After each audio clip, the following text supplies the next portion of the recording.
The woman who ruined my entire high school life became my interviewer 7 years later. Just moments ago, I thought she was stunning. Looking again, I must have been blind. I remember the day of the interview. 3 interviewers sat across from me. From what they said, they could hand me a pile of rocks, and I would still have to turn them into a mahogany sofa. I fought back the urge to snap at them, then looked over. The woman had fair skin and a delicate little nose. She looked utterly adorable. She was gorgeous, but her taste was awful. Noticing me staring at her, she darted a glance at me, then lowered her head and pretended to scroll on her phone. Why did she seem more nervous than I was? The more I looked at her, the stranger she seemed. It was like a thin bubble covered her face. If I dared to pop it, I would see her true face. She secretly looked up at me again. When she saw I was still staring, she hurriedly put down her phone and pretended to pick at her nails. I shot to my feet and pointed at her. Holy crap, Mikai. She sprang up to and stammered. What are you doing? Do not try anything. Every old grudge and fresh resentment surged through me. I marched straight toward her. Maybe my face looked downright murderous, because the man in the middle reached out to stop me. She clutched her chest, took a step back, and put on a frightened act. Well, 7 years apart, and now you're acting like a lady. Where was that wildness when you pinned me to the ground? Where was that bold kick that sent me flying? Back in high school, I was an honest, unassuming guy who loved to draw.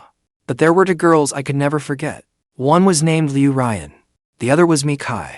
Ruyan was beautiful. I loved secretly sketching her. Then one day, that thick stack of sketchbooks was snatched up and held high by Chen Zi. A crowd gathered around at once. I could not squeeze through to get them back. Every page showed the same girl. At last, they all turned to look at Ruyan. Flustered, her little face reddened as she buried it in her desk, as if she could make it disappear by not seeing it. My heart went cold. My crush should have quietly faded away, but instead it was laid bare for everyone to see. I walked home feeling dejected. Then a soft, gentle voice called from behind me. Hey, Yunmo. Ruyan followed behind me with a smile. I only lowered my head and apologized. I'm sorry. I dragged you into this. Ruyan held out her slender, porcelain white fingers, asking me to take out my sketchbook. My hands fumbled nervously. She hugged the sketchbook to her chest, gave a soft huff, and turned to leave. Then she suddenly glanced back with a smile. They're beautiful. I really like them. Watching the ends of her hair sway, I felt like I was floating. The innocent feelings in my teenage heart grew wildly. Sadly, Mikai shattered that innocence with one slap. She was our class sports captain. She was an incredible basketball player and had competed for the school. She especially hated anything artsy or bookish. The little comics I drew for my classmates, whenever they fell into her hands, would be crumpled up and tossed into the trash. After the sketchbook incident, she plopped herself right onto my desk. Such leisure, great artist. Why not draw a few for me too? With that, she jumped off the desk and struck a classic, ridiculously cheesy shooting pose. Back then, I liked pale, delicate girls. I had not learned to appreciate athletic, vibrant beauty. I shook my head and said I could not draw that. Her left eyebrow rose as she asked, What do you mean? Aren't you good at drawing? I could hardly tell her she was not pretty enough to draw. She held enormous influence among the girls. Crossing her was practically asking for death. I made an excuse, saying I could not draw full-body portraits. She said I was useless. You will not draw, huh? Then you can run the 1600 meters at the school sports meet. No boy from our class had signed up anyway. She made eyes at Ruyan. What a loser. Ruyan burst out laughing. Chen Zi and the others joined in mocking me. That got me all fired up. It was only 1600 meters. I would do it. But by taking that race, I walked right into Mikai's trap. After the 1600-meter race, I became the school's universally acknowledged laughingstock. I ran until I blacked out. I even threw up on a female classmate. Worst of all, it was Ruyan.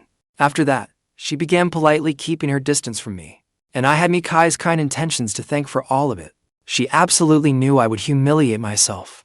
Seething with resentment, I went to war with Mikai for real. Later, I drew a serialized comic about a humanoid tyrannosaur woman dunking a basketball. Within days, ugly photos of me fainting and puking spread across the school. Damn it, she had secretly photographed me too. So I hid her bicycle in the boys' restroom. 3 days later, my bicycle was hanging from a tree. And so it went.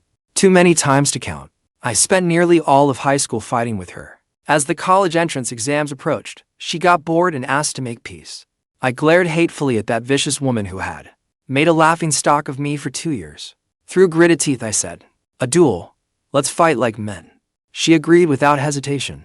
Then she threw me over her shoulder and left me dazed. She straddled me and locked her arm around my neck. Then she teasingly asked if I surrendered. I struggled until my face turned bright red. She put more force into it too. Our breathing grew ragged. Her breath washed over my face. Oh, it smelled like creamy strawberries. How could a tomboy's breath smell like strawberries? That left me traumatized. I developed an aversion to every strawberry-flavored food.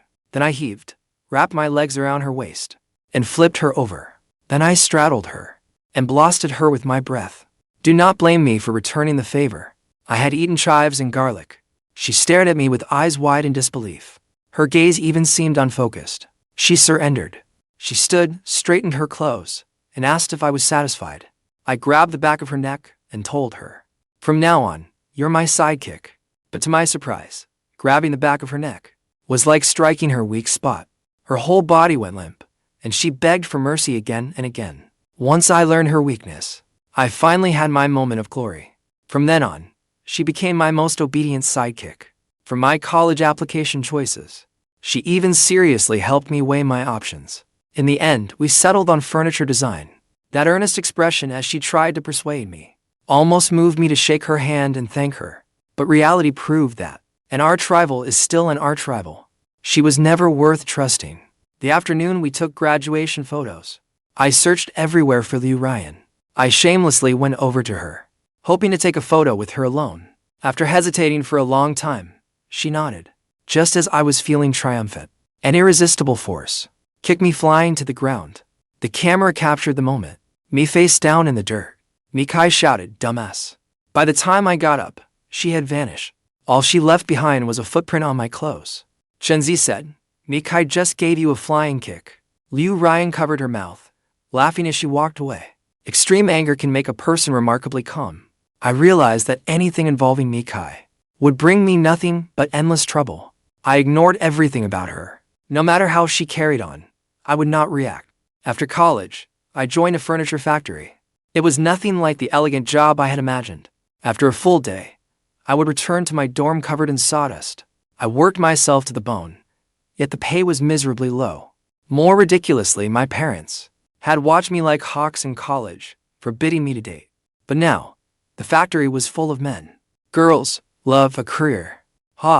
They were all just pipe dreams. I suddenly realized that kick Mikai gave me back then cost me more than my lost youth. It cost me my future and my love life too. This year, my parents suddenly gave me an ultimatum. Quit immediately, go home, and go on blind dates. I left the industrial district, but when I got home, Mom was acting mysterious. She said I had come back too late. The girl had waited too long and left. I was completely speechless. After loafing around at home for a few days, I received an interview invitation, so I came right over. But after all these years apart, I never imagined I would run into Mikai again. And she was interviewing me, damn it. What the hell was wrong with my eyes? I had actually thought she was gorgeous. Afraid I would really fight him, Mikai quickly pushed him outside and said, "It's fine. He and I just have a little misunderstanding."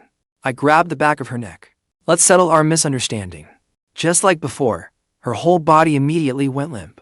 Then she repeatedly begged for mercy. I let her go. We stared each other down, sizing each other up. They say girls change dramatically as they grow up. She had changed beyond all recognition. She spoke softly. "Long time no see. Yunmo. What brought you back?" I replied irritably. "Thanks to you, I got forced back here to go on blind dates." "What do your blind dates have to do with me? This damn major doesn't even let me meet any girls." She chuckled softly. A mischievous glint flashed in her eyes. "Come work at our company. There are lots of pretty girls." I dusted off my pants and prepared to leave. "Forget it. I do not want to see you again." 16,000 yuan a month. I paused. In this small city, that salary was not quite the best, but it was more than generous. 25,000. I struggled with the temptation, but still got up to leave. If I got tangled up with this jinx, no amount of money would be worth it. Then she raised the salary to 30,000. I sat back down and squared myself in the chair. You can just say 30,000 and make it happen. Do you own this company or something? She glanced toward the door, then leaned closer and whispered, I do. But keep it secret. Nobody knows. A man should know where to draw the line. But fleecing me Kai was absolutely worth it. On my first day at work, I dressed myself up nicely. I looked incredibly handsome. If I could not charm a few pretty ladies, I would take your last name. Mikai had not lied. There really were plenty of beautiful women at the company. That is, if they had not been wearing wedding rings. I was at a loss among the flamboyantly dressed married women. They surrounded me, then started harassing me from every angle. Oh, handsome. You're so handsome, and your arms are so firm too. Mikai stood in the distance, snickering. It was not until one woman lifted my shirt that Mikai finally came over and chased them away. My face darkened completely. I really never learned my lesson. How could I ever trust a rebel like her? She promised pretty girls, but they were all married women.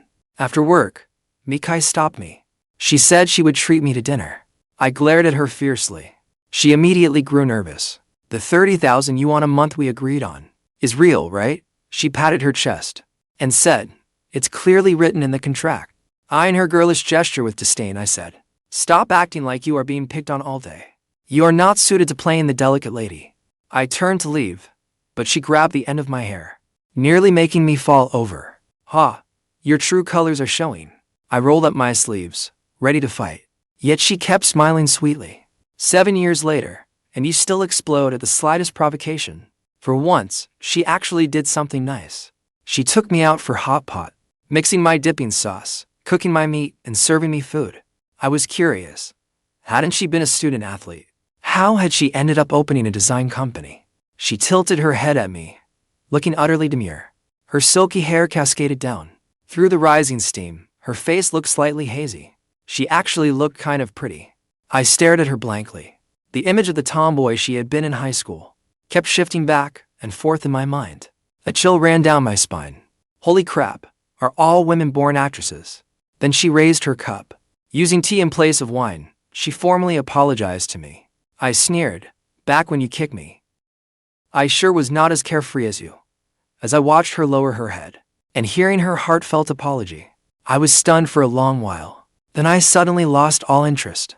I poured out the tea in her cup, and replaced it with liquor. Then we'll let the past be the past. Her eyes lit up. She filled her cup and drained it in one gulp. Her boldness was astonishing. All right, Mikai, dinner is on me. Our grudges are settled. From now on, we go our separate ways and never meet again. The smile vanished from her face. What do you mean? Is the salary too low? I can raise it. Would 40,000 yuan work? I was completely baffled. 30,000 yuan for a designer in this small city was already absurdly high. Yesterday, I had only wanted to squeeze some money out of her. I explained, I came back to go on blind dates. Once that is settled, I am leaving. She pulled the contract from her bag. Waving it smugly, she said, the contract clearly states that you have to stay with the company for 3 years. If you breach it, you will owe 10 times the compensation. I was completely confused. Even if her family was loaded, she did not need to throw money away. Mikai's company mainly handled export orders for display wine cabinets. During my interview, it turned out I had misunderstood them. Mikai held the title of Human Resources Manager and diligently spent every day in her office watching dramas and playing games. At the furniture factory, my nostrils had been full of sawdust. Now they were filled with the scent of perfume and makeup. Dazed, I grew intrigued by the varied wine cabinets. Yet only days after starting, I was worked like a spinning top. My supervisor was Spatula. I heard he was a gifted graduate of Peking University. He seemed determined to put me in my place. He fired emails at me like a Gatling gun and nitpicked every proposal I submitted. Basic requirements that could have been sent all at once were deliberately split into several batches. He even said I was a connected hire with no efficiency, and so on. As a result, I was still working at 9 o'clock for 2 nights straight. Just as I was fully focused, a ghostly voice suddenly sounded beside my ear. It startled me so badly that I threw my mouse. Are you really busy? I nearly cursed out loud. Lady, can you at least make some human noise when you walk? Mikai stuck out her tongue. That seemingly cute gesture sent another chill through me. She curiously studied my computer for a moment, then reached over and shut it down. Clock out, drinks are on me. I instantly blew up. I had not saved the proposal yet. She looked completely unconcerned. It is fine. Tomorrow, I will assign some of your work to others. So, you will have less to do. I eyed her suspiciously. What is this? Beating me first and then giving me a treat. Were all those tasks not just meant to mess with me? Did not expect that, did you? For me, this stuff is a piece of cake. It just takes time. She paused, looking thoughtful. Then she smiled helplessly. Yenmo, could you think a little better of me? I was just about to tell you about Ruyan. This was the first time in my life I had ever gossiped. The lights in the quiet bar were dim, and the music was soothing. Eagerly currying favor, I poured fruit wine into Mikai's glass. Come on, sis, tell me everything. But she changed the subject. She asked how I had been all these years. Before finally getting to it, after graduating from college, Ruyan married and moved abroad. She came back last year. I heard she had gotten divorced. I was speechless. I had not even been in a relationship yet, while she had already gone through a marriage and divorce. Mikai leaned closer and asked, "Do you want her contact information? You still have a chance." I shook my head and silently drank several glasses. Neither of us had much to say. So, we just sat there drinking. She even took photos and posted them to her social feed. That put me on alert. I demanded her phone, but she refused to hand it over. With a cold laugh, I grabbed her by the nape. I got the phone without trouble. The first thing in her photo album was a picture of me drinking. I scrolled down, and just as I expected, she had already been secretly taking photos of me with her phone. She really never changed. She kept begging for mercy. I will not do it again. Let go. This is so embarrassing. Just as I tightened my grip on her neck, a figure suddenly rushed over. He yanked Mikai up and reprimanded her. Mikai, what are you doing in a place like this? His voice was full of anger and concern. Then he looked at me, his eyes filled with rage and contempt. It was Spatula. From the look of him, he seemed very close to Mikai. I had no interest in tangling with him, so I rose to leave. He blocked my way. Yun, you brought a woman to a nightclub. People like you disgust me the most. I shoved him aside. Get lost. Do not act like you are some big shot after work. But he would not let it go and kept blocking me. His mouth kept running. He said he was not afraid of a useless backdoor hire like me. If I kept bothering Mikai, he would fire me anyway. I looked at him, amused. Then please, fire me. Mikai grew anxious and shook free of his grip. What nonsense are you talking about? I brought him here. Spatula clearly did not believe her. He even asked whether I had something on her. He told her not to be afraid. I could not be bothered to figure out where his hostility toward me came from. Besides, I had disliked him from the moment I first saw him.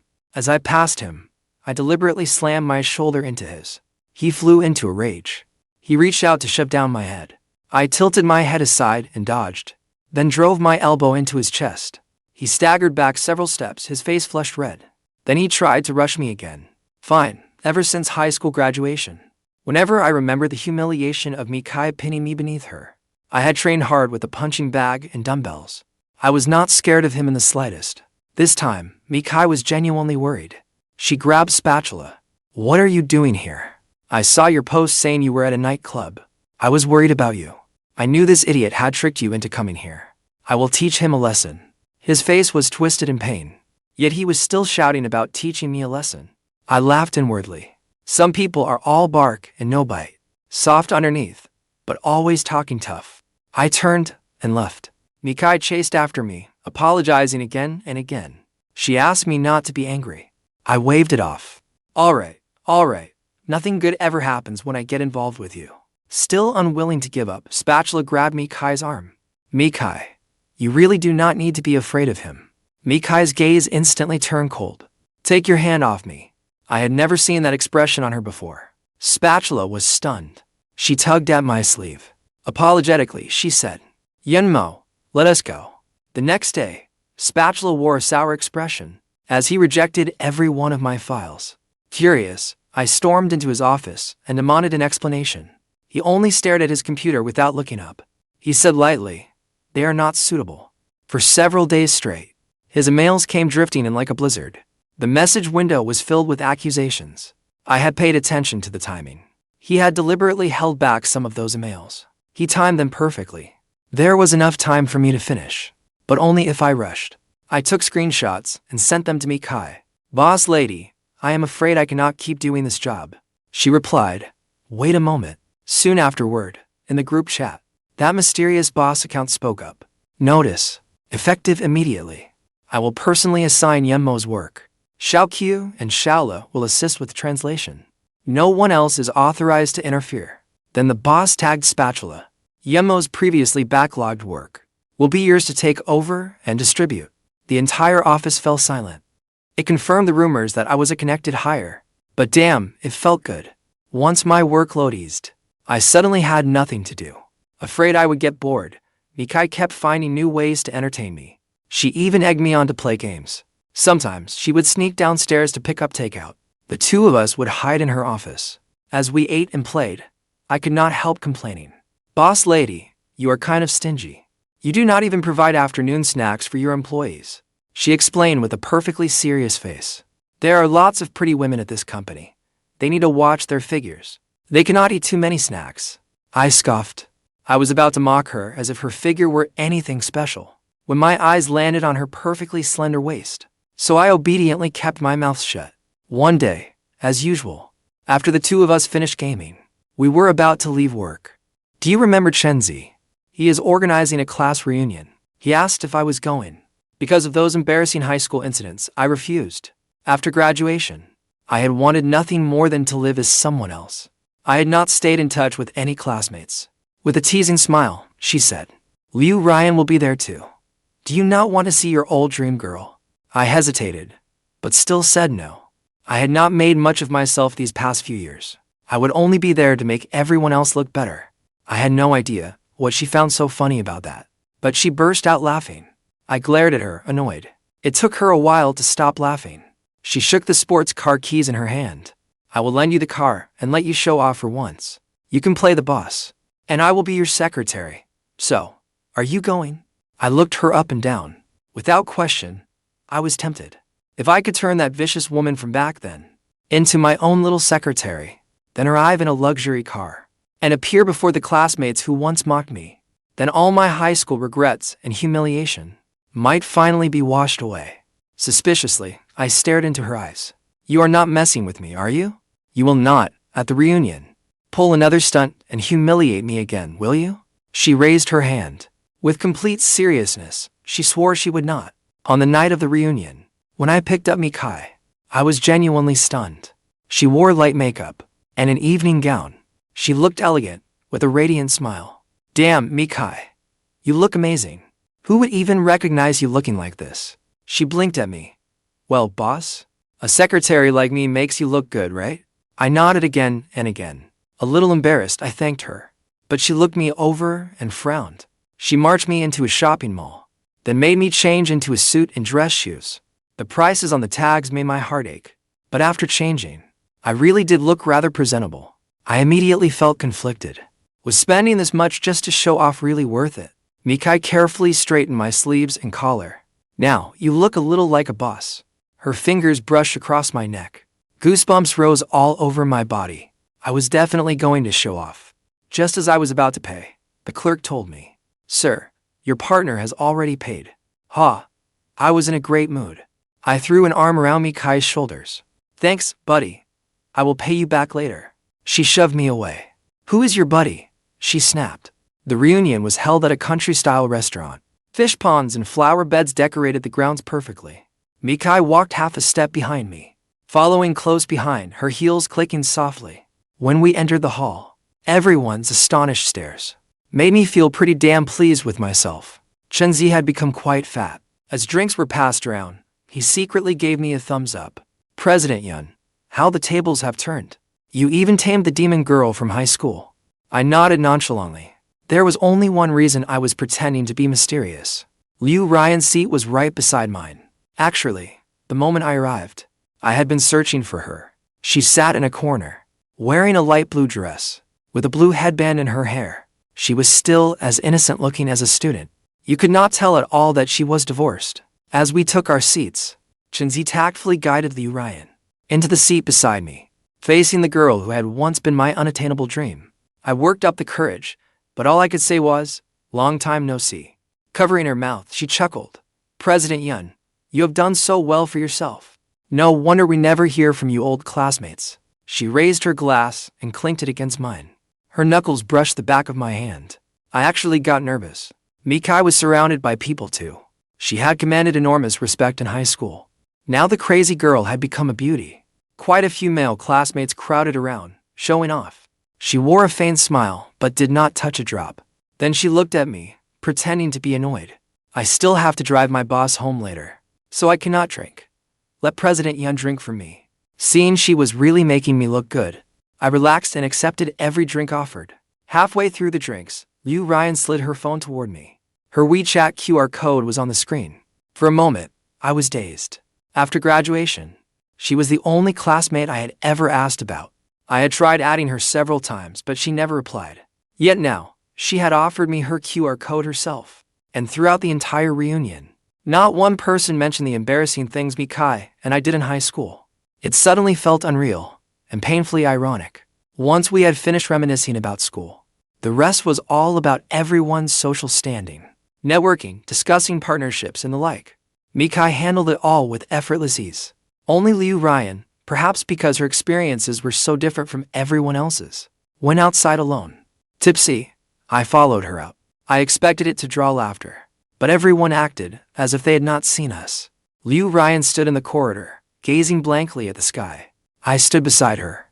I thought I had 1,000 things to say, but in the end, I only managed. Life is really just a journey. The alcohol surged through me, and I hurried away. I doubled over the sink and vomited miserably. Just like at that school sports meet years ago, I felt as though I had instantly reverted to my old self. This time, Ruyan did not scream. She did not shove me away and run, either. She gently patted my back. "Do not drink so fast," she said worriedly. Countless emotions tangled inside me, making me feel unbearably wretched. Before long, Mikai came over. She led me out of the hotel. As we walked along the path between the flower beds, the wind rustled through the leaves. My nose stung, and tears welled in my eyes. I waved my hand drunkenly. "The bill is on me." Supporting me, she humored me like a child. All right. It is paid. It is paid." When I woke again, I was in a hotel. Among the scattered fragments of my memory, I had refused to go home. I had talked, and even wiped away tears. Mikai had driven me around the city, lap after lap. A wave of gratitude filled me. I had really put her through a lot. I called her to thank her. The call began to ring. A phone buzzed on the bedside table. It was Mikai's phone. I froze and looked around. My suit hung neatly in the closet, but on the sofa was that small red Louis Vuitton handbag. What the hell? I stood outside the bathroom door, my voice trembling. I called, "Mikai?" An indistinct mumble came from inside. The door opened. She had a toothbrush between her teeth and wore a loose bathrobe. The expanse of pale skin exposed at her chest nearly blinded me. As Mikai put on makeup, she muttered, "What is wrong with you? Why are you yelling like that? You had one bed, I had the other. It is not like I took advantage of you. You drank yourself nearly dead and had me worried all night. You were restless in your sleep too, always kicking off the blankets." Mortified, my face burned red. I kept thanking her. At the end of the month, my phone notified me that 30,000 yuan had been deposited. Stunned, I asked Mikai, "You were serious?"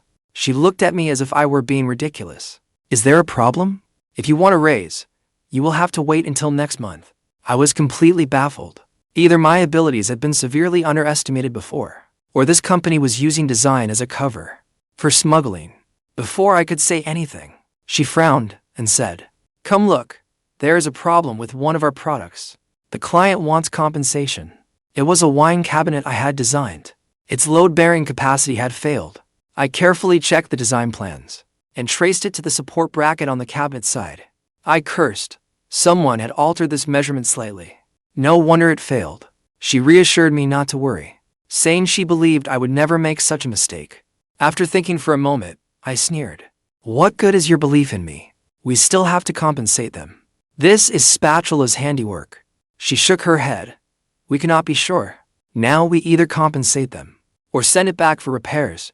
But if we repair it, the round-trip shipping alone will cost us a fortune." I was frantic and furious. I pulled her up from her chair, opened the software, and worked out a fix as I edited.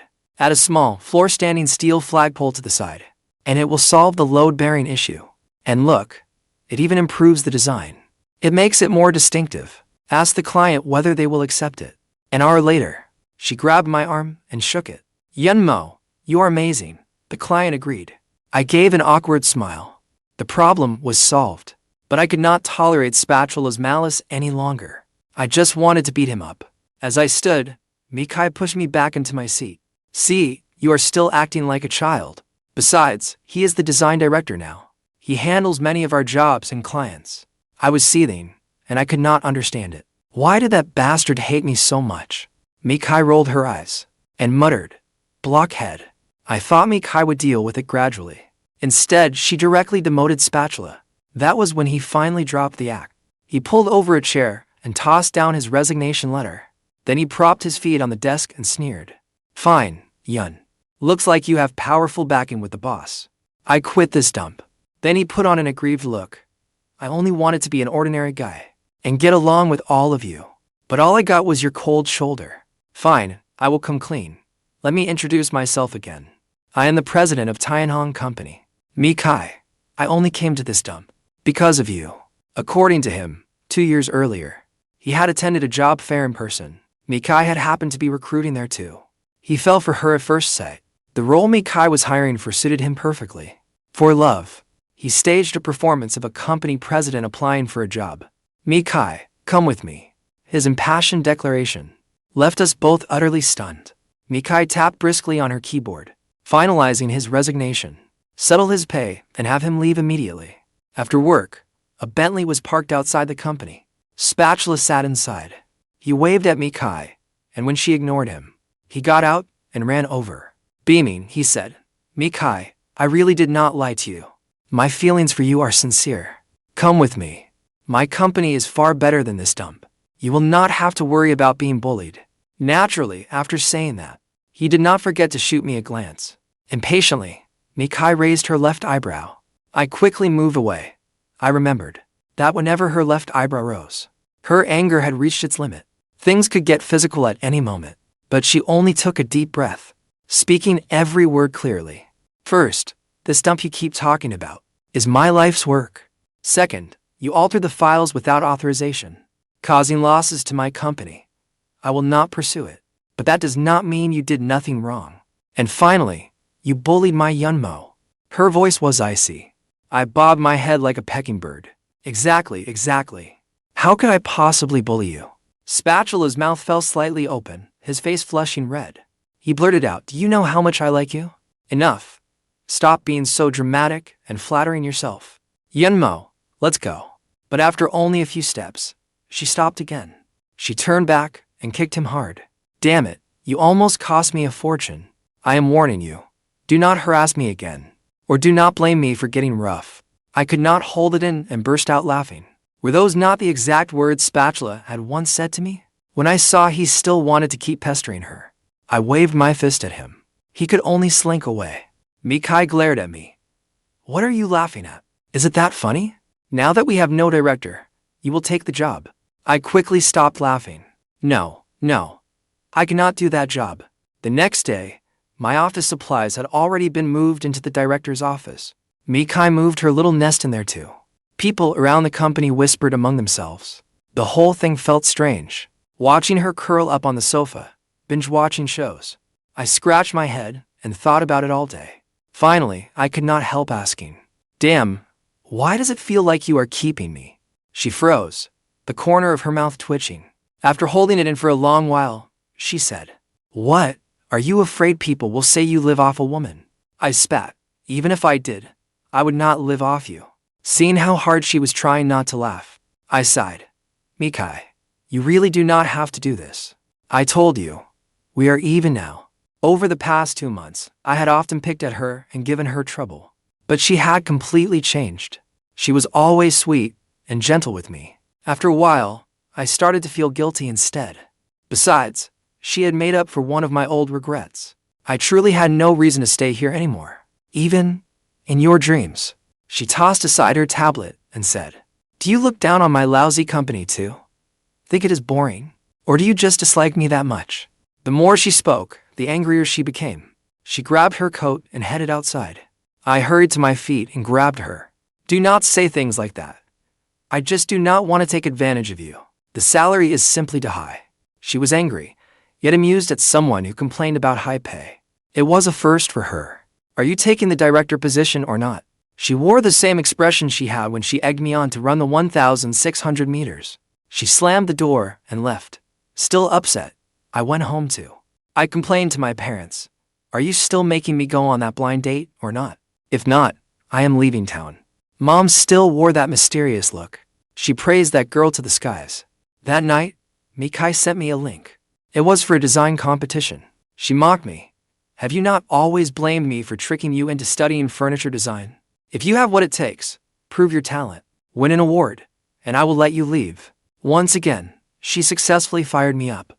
I worked for her during the day, then pulled at my hair over designs at night. One afternoon, I received an unexpected message. Ruyan was asking me to dinner. She also sent me a set of photos. They were of my high school sketchbooks. I never expected her to have kept them. She said she would return the sketchbooks and see me one last time. So I could only beg Mikai to lend me her sports car. She asked where I was going.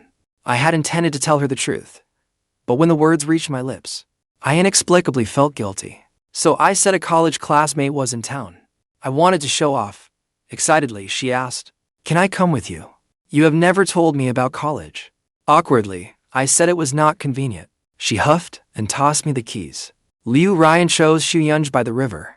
In high school, I would occasionally come here to sketch it, but I had always known it was expensive inside. I had never gone in before. Inwardly, I sighed. Once I started showing off, there was no turning back. Our table was by the window. With a soft smile, she slid the sketchbooks toward me. She asked, "Did you like me in high school?" I looked at her openly. "Yes, I liked you very much." She covered her mouth and smiled. The river breeze lifted the hair at her temples, making her seem especially gentle. We both tacitly understood. We only talked about the fun memories we shared. I did not ask why she had avoided me since graduation, or why she never accepted my friend request. I pushed the sketchbooks back to her. Suddenly, she reached over and covered the back of my hand. I froze for a moment. She looked at me openly too. "Do you still like me now?" Without a word, I pulled my hand away. I shook my head. "Keep the sketchbooks if you like them. If not, throw them away." Looking dejected, she gazed across the vast river. She spoke of her failed marriage. I truly wanted her to stop. Do not ruin the girl in my memories beyond recognition. I took a sip of tea and turned my head. That was when I saw Mikai standing at the stairs. She wore a casual white hoodie and jeans, with a short-brimmed sports cap, radiating energy. Our eyes met. Damn it. Why did she have to show up now? Ruyan was still staring at the river, unaware that Mikai had come upstairs. My heart pounded as I waited for her to come over and expose me. But after looking at me for a while, she went downstairs without expression. I pulled out my phone to explain, but all I got was a red exclamation mark. As my mind spiraled, Ruyan seemed to have finished her story. With a self-mocking laugh, she said, "It seems Yakian is still completely devoted to you. She is still by your side, even now. That is just how stubborn she is. She was like that in high school too. Once she sets her heart on something, she never gives up." Her words struck me like a bolt from the blue. I looked up at Ruyan and asked, "What did you say?" She looked confused. Even an idiot could see it. "She had a crush on you all through high school." Then she teased me again, her tone bitter. "Did you not take her on as your little secretary?" It was as though I had uncovered a shocking secret, but that secret was known by everyone in the world except foolish me. Ruyan, I have something urgent to handle. You can head home by yourself." I took off running and called Yakian. She hung up the moment it rang. When I called again, her phone was off. Thinking back over the past 2 months, her blatant favoritism toward me, my chest felt as if it were packed with jagged durian shells, tight and aching. I went back to the company. It was pitch black. She was not there. Just as panic gripped me, my phone rang. Mikai's voice was ice cold. "Get back here right now." Relieved, I answered with a grin. "Hey, tell me where you are, so I know where to come crawling to." "What the hell are you laughing at? Get over here now." I rushed straight to her house. She stood at the entrance to her villa. The moment I got out of the car, she hurled the bag at my head. "Here, take it back. Now we are even." It was a small leather document pouch. Inside were all the sketchbooks I had drawn in high school, along with the comics she had confiscated, crumpled up and stuffed into a garbage bag. When had she quietly gathered them all together? Had she carefully smoothed out all those creases at night? When she tried to go back inside, I ran over and grabbed her hand. She turned and glared at me hatefully. Her face was already streaked with tears. I was frantic, but could not force out a single word, so I could only act shamelessly. It is so far. You still have to drive me home. Without giving her a chance to argue, I dragged her into the car. She kept a cold face the entire time. Though I felt bad, I could not hide my smile. It was like I had finally solved an equation that had baffled me for 7 years. It turned out that over countless nights, as I slowly replayed every grudge between us, what I thought was bone-deep hatred had really been longing for her all along. As we passed a shop, I pulled over. Wait for me. I am buying something. She only stared out the window and ignored me. Faint tear tracks still marked her face. She looked so pretty like that, all girlish and vulnerable. I asked her, "Dare to come somewhere with me? Spit it out, then we are going home." I took her to the back gate of our school. Pointing at the wall, I asked if she dared climb over it. There was a gap in the wall. It was still there after 7 years. I did not know whether the school had left it there deliberately, as an opening for students. She nervously looked around. I had already climbed onto the wall and held out my hand to her. "You are insane," she muttered. I smiled. "I am nearly insane. Are you coming in or not?" She stamped her foot, then placed her hand in mine. It was already 11 at night. The campus was completely silent. She was usually a bold girl, but she was thoroughly flustered now, too rattled even to stay angry. She docilely let me hold her hand. As we wandered through the campus, pointing at a tree, I asked, "Remember this one? You hung my bike up there." After school, I climbed the tree to get it down. A lot of people watched. You even egged everyone on, shouting, "A monkey is climbing the tree." And here, when we swept up leaves one morning, we fought with brooms.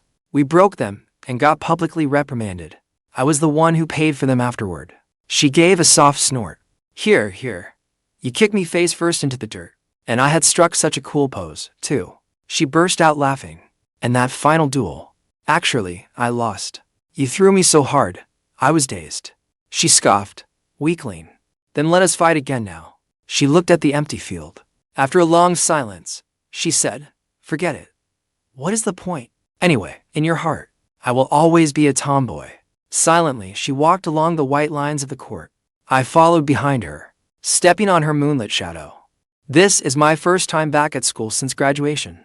Nothing has changed, yet everything feels different. "Were you not leaving?" I tore up the contract too. "I will not make you stay. I have always wanted to change the way you see me. I wanted to be more like a proper lady. I only wanted you to know that I have a ladylike side too." As Mikai spoke, her voice caught in her throat. "I wanted to contact you when I was in college. I wanted to apologize, but you never answered me. You even changed your number just to avoid me. Am I really such an awful person? I'd bully you, but deep down, I wanted to be good to you too." As she spoke, I took out the candy I had just bought. It was strawberry flavored. I tossed one into my mouth. I tapped her shoulder. She turned around. Under the moonlight, tears streamed down her cheeks. The sight filled me with both heartache and guilt. I wrapped her in my arms. Her eyes flew wide open. I told her, "Close your eyes for a moment, okay?" Flustered, she whispered so softly I could barely hear her. What are you doing?" I kissed her lips. The sweet strawberry flavor mingled between our lips. Time is truly strange. 7 years have passed, as if life had come full circle. The school I had once despised so deeply had become my most beautiful memory. She held this hand, did she? Mikai scrubbed my hand furiously. She had used half a bottle of hand soap and was still rubbing hard. "I even dressed like a college student, so I could make you look good. But you drove my car and tricked me into meeting you, Ruyan." When she suddenly squeezed harder, I cried out, Stop, my finger is breaking. It is really breaking." She panicked. "Does it hurt?" I am sorry. I pulled her into my arms. "It does not hurt. Not compared to what you have endured all these years. This is nothing." Tears welled in her eyes again. "You cannot say things like that. It makes me want to cry." Reporting to the boss's wife, "I have a blind date tonight." I firmly refused, but my parents threatened me with their lives. "What are your orders, boss? Should I go?" I looked at her suspiciously. Do not say you are fine. Then disappear again tonight. She continued getting ready before the mirror, utterly unconcerned. She pressed her lips together, glossy peach pink. The sight stirred a restless heat in me. No, no. You absolutely have to go. Do not put your parents in a difficult spot. Wear something nice. Then I will tell her plainly when we meet. I already have someone I love. I promise it will not take more than 2 minutes. In the end, I could not suppress the heat in my heart. I pinned down her struggling hands and kissed her hard, smearing my mouth with lipstick. I threw my hair into a messy ponytail, dug out some old clothes from 2 years ago, and nodded at myself in the mirror. Not bad, not bad. Looking this shabby. Unless that woman is blind, this date is guaranteed to be a disaster.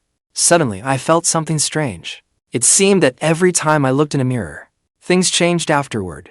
In the living room, Mom was beaming, going on and on about what a wonderful girl she was. I had heard it so often my ears were numb. I told you, I am already in a relationship. You have seen the pictures too. Do I really have to go? Dad shot me a glare. He said if I did not go, he would break my damned legs. The blind date was at a dessert cafe. The air was thick with an overly sweet, cloying scent. I waited for the woman with my head hanging low. I texted Mikai to let her know, but she did not reply to a single message. Mom suddenly stood up. Oh, sweetheart, you are finally here. I looked up and saw Mikai before me in a floral dress, her eyes full of mischief. I stared at Mom, utterly dumbfounded. As she left hand in hand with Ammi, Mikai sat down across from me and waved the hand in front of my face. Gone stupid. Did I not tell you to dress nicely? Were you not going to tell her right away that you already had someone you love? Oh, it has already been more than 2 minutes. I eyed her neck with wicked intent. Instinctively, she shrank back.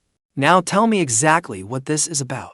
But this time she stood firm and refused to tell me, no matter what. The following night, both sets of parents met at a restaurant. Dad and Uncle Me were all smiles when they met, chatting about new fishing spots and their catches. Holding the menu, Ammi asked my mother. That water chestnut jelly was good last time. 1 serving each. Looking sweet and well-behaved, Mikai poured tea for everyone. I was completely stunned. Why did they all seem so familiar with each other? It was like I was the only outsider. When we got home, Mom burst into cheerful laughter and explained, after you left for college, this girl came by our house all the time, asking about you. Your father has always liked her. He said she was a girl who loved boldly and hated boldly. Later, both families met. Her father may seem easygoing now, but when we were young, he was quite a legend. Your father worried over it for days, afraid they would think we were not good enough for them. I was totally confused. Wait, when did you meet them? Let me think. Around your junior year of college. The moment I heard that, my knees went weak. No wonder she had always come down so hard on me, making me report on my life like I was writing weekly reports. For 7 whole years. This mid-autumn festival, your father and I went to her family home with holiday gifts. Her father said, "Bring home that foolish ox you have been letting roam free." The girl was too shy, so she refused to say anything and insisted on doing it herself. Pointing at myself, I asked, "You are saying I am that foolish ox roaming free?" When Mikai stepped out of the dressing room, I could not take my eyes off her. Seeing me stare at her, she quickly glanced at me, then lowered her head and pretended to look at her phone. Then she walked up to me in a wedding dress, spun around, and asked with a sweet smile, "Do I look good?" I swallowed hard. "You look beautiful, truly beautiful." At last, someone this beautiful had become my wife. When Chen Yaqian stepped out of the dressing room, I could not take my eyes off her. Seeing me stare at her, she quickly glanced at me, then lowered her head and pretended to look at her phone. That was until she slowly walked up to me, then spun around and asked with a sweet smile, "Do I look good?" I swallowed hard and nodded. So beautiful, so wonderful. Someone this beautiful had become my wife. Mikai sat at the edge of our wedding bed, her face flushed with shyness. With a wild cry, I pounced on her. She flipped me onto the bed instead. She looked down at me from above, smiling with dazzling allure. Her soft arm pressed across my throat. "Yun Mo, do you surrender?" I burst out laughing. I surrender, I surrender." She leaned close to my ear and whispered, "I just want to be on top of you."